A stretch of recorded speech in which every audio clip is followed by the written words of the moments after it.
Number 1, आपने कभी किसी पंछी को देखा है जब उसे अंडी देने होते हैं तो वो सर्वप्रथम एक स्थान खोजता है, एक ऐसा स्थान जो वर्षा, धूप और शत्रुओं से सुरक्षित हो, और फिर वो अपना घोंसला बनाकर फिर अंडी देता है और फिर उन अंडों से नन्ही संतानें निकल आती है तो वो पंछी उन्हें भोजन देता है, उनकी सुरक्षा करता है। परंतु जब उनके पंख निकल आते हैं तब ना ही उनको भोजन देती है और ना ही उनकी सुरक्षा करती है और ना ही उन्हें घोंसला बनाना सिखाती है, बस उन्हें उड़ने की कला सिखाती हैं। फिर वे नन्ही संतानें उड़ने की कला सीखकर स्वयं अपना भोजन लाना सीखती है और स्वयं अपना घोंसला बनाना सीखती है। और हम मनुष्य क्या करते हैं? अपनी संतान बड़े होने के पश्चात भी उनकी चिंता में सूखते हैं और प्रयास करते हैं कि उनके लिए घर बना सकें। हम अपनी संतान को और भी शक्तिशाली बनाने के स्थान पर पंगु कर जाते हैं। दोस्तों, हमें भी वही करना चाहिए जो एक पंछी करता है, यानी कि अपनी संतान को उड़ने की कला सिखाइए, यानी कि अच्छे संस्कार दीजिए और एक समय के पश्चात उसे स्वयं अपना आकाश चुनने के लिए मुक्त कीजिए। नंबर 2, दोस्तों, आप जानते हैं कि अनगिनत प्रयासों के पश्चात एक चींटी अपने लिए एक छोटा सा घर बना पाती है, जो अन्य जीवों के लिए सरल सी बात है, लेकिन उस चींटी के लिए उसके जीवन की सबसे बड़ी घटना है और सबसे बड़ी सफलता भी है। भविष्य में वो चींटी रहे या न रहे, लेकिन उसके द्वारा बनाया हुआ घर बहुत सालों तक टिका रहता है। दोस्तों, हमारे जीवन में सफलता के साथ भी वैसा ही होता है। आपको और हम सभी को एक दिन में ही सफलता नहीं मिलती है, लेकिन यदि आप प्रतिदिन बिना रुके प्रयास करते हैं तो एक दिन आपको सफलता अवश्य मिलेगी। आप ये स्मरण रखिएगा कि भाग्य के द्वार उनके लिए नहीं खुलते जो हार मान लेते हैं, बल्कि ये भाग्य उनका स्वागत करता है जो उठकर उनके द्वार खटखटाने का प्रयास करते हैं। इसीलिए प्रयास करते रहिए तो सफलता आपके पास एक न एक दिन आएगी ही आएगी। नंबर 3, आपने घर के दरवाजों को लॉक करने के लिए लगाए हुए तालों को तो देखा ही होगा। दोस्तों, वो ताला प्रहार से भी खुलता है और प्यार से भी खुलता है, अर्थात उस ताले को आप एक चाबी से भी खोल सकते हो और एक हथौड़ी से भी खोल सकते हो, लेकिन दोनों तरीकों में खुलने में अंतर होगा। अगर आप उस ताले को प्रहार से खोलोगे तो वह ताला फिर से काम में नहीं आएगा, किंतु यदि आप उस ताले को उसकी चाबी से खोलोगे तो वह ताला सदा काम आएगा। दोस्तों, ठीक उसी प्रकार हमारे जीवन में संबंध भी कुछ इसी प्रकार होते हैं। हमारे जीवन के आनंद रूपी धन की रक्षा करते हैं, किंतु प्रेम से, यदि अगर क्रोध से किया जाए तो वे किसी काम के नहीं रह जाते हैं। इसीलिए उन्हें सदा प्रेम की चाबी से खोलिए, न कि क्रोध रूपी हथौड़ी से, क्योंकि हर बार आप नया ताला ला सकते हैं लेकिन नए रिश्ते नहीं ला सकते हैं। नंबर 4, जीवन क्या है? यह जीवन हम जन्म लेते हैं और बड़े होते हैं और हमारे माँ बाप हमें पालते हैं, फिर उनके धन से हमारा बालपन बीतता है, फिर हम बड़े होते हैं और हम विवाह कर लेते हैं, फिर हमारी संतानें होती है, हम उनको पालते हैं और फिर हम वृद्ध हो जाते हैं और एक दिन इस संसार से चले जाते हैं।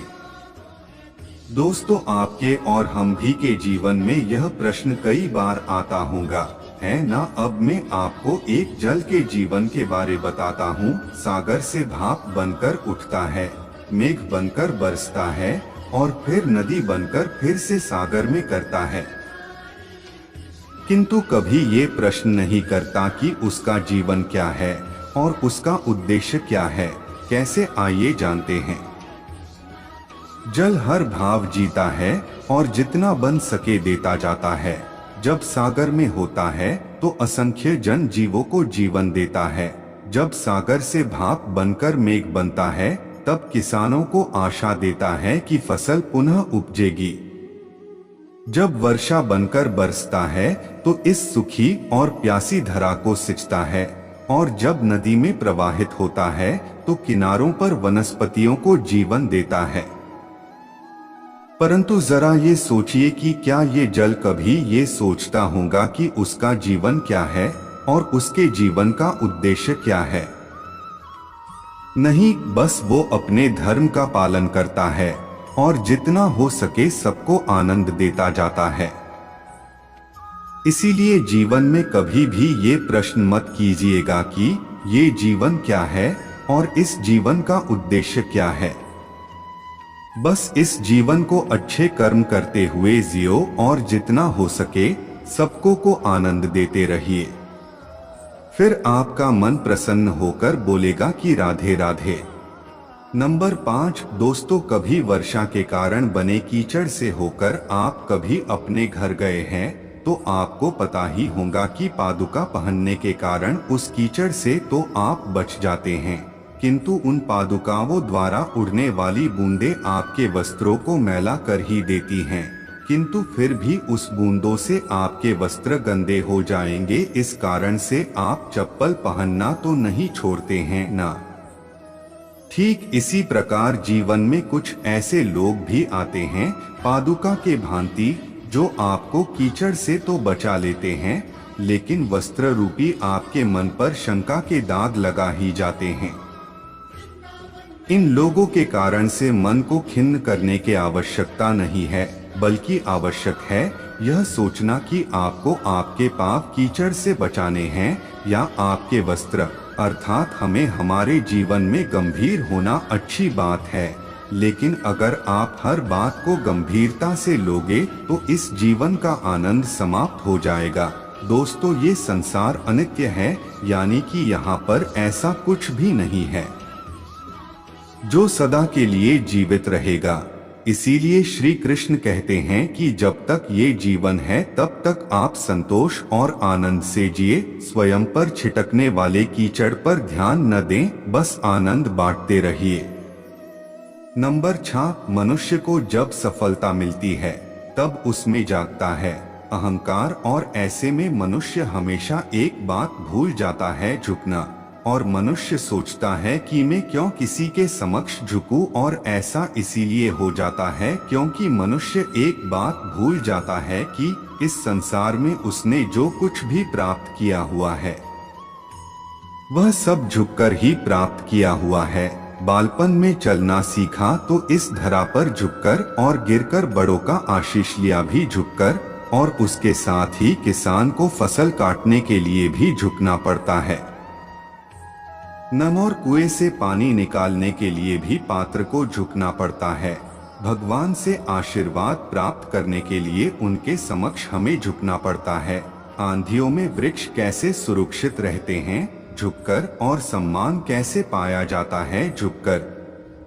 नंबर 7, आप इस संसार में ऐसे कई लोग जानते होंगे जिन्हें आप स्वार्थी मानते होंगे और आपकी आवश्यकता पड़ने पर ही आपका स्मरण करते हैं, अन्यथा वर्षों तक कहीं दिखाई नहीं पड़ते हैं। लेकिन उनको जैसे ही आपकी आवश्यकता पड़ती है तो वे लोग हाथ जोड़कर आपके सामने सज्ज हो जाते हैं। उन लोगों का बड़ा क्रोध आता होगा ना, और आपका मन खिन्न हो जाता होगा, और फिर आपके मन से यह स्वर निकल जाता है कि इस व्यक्ति की सहायता कभी न करना, किंतु आप ऐसा कभी भी न कीजिए। नंबर 8, हमारा शरीर प्रकृति की सर्वोत्तम रचना है, और जो अंग और तत्व हमें मिले हुए हैं ना, उन सभी का अपना अपना एक संदेश है। क्या है वो संदेश जो हमें हमारे अंगों और तत्वों से मिलता है? जानने के लिए आर्टिकल के अंत तक बने रहिए। 2 आंखें दिए हुए हैं देखने के लिए, 2 कान दिए हुए हैं सुनने के लिए, 2 नथुने दिए हुए थे सांस लेने के लिए, 2 हाथ दिए हुए हैं दोहरा परिश्रम करने के लिए, लेकिन जीभ केवल एक ही दी हुई है, उस पर भी नकुले बलिष्ठ दांत दिए हुए हैं उसकी रक्षा के लिए। नंबर 9, इस संसार में सबसे अधिक शुद्ध माना जाता है गंगाजल को। कभी आपने सोचा है कि क्यों? क्योंकि गंगाजल का आविर्भाव ही शुद्ध होता है और उसका जन्म शुद्ध होता है। जहाँ से उसका प्रारंभ होता है वो शुद्ध होता है और प्रारंभ का शुद्ध होना अति आवश्यक है। हमारे जीवन में प्रारंभ होता है हमारे विचारों से, इसीलिए हमेशा अपने विचार शुद्ध रखिए क्योंकि इन विचारों से बनते हैं आपके शब्द। आपके शब्द शुद्ध रखिए क्योंकि इन शब्दों से आपके कार्य संपन्न होते हैं।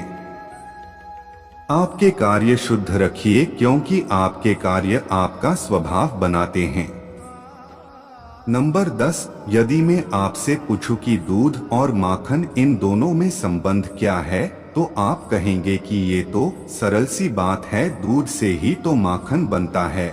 और यदि मैं आपसे पूछूं कि इन दोनों में अंतर क्या है, तो कोई कहेगा कि एक तरल है तो दूसरा ठोस, तो कोई कहेगा कि एक जनक है तो दूसरी उसकी संतान है। नहीं, इन दोनों में अंतर है शुद्धता का, क्योंकि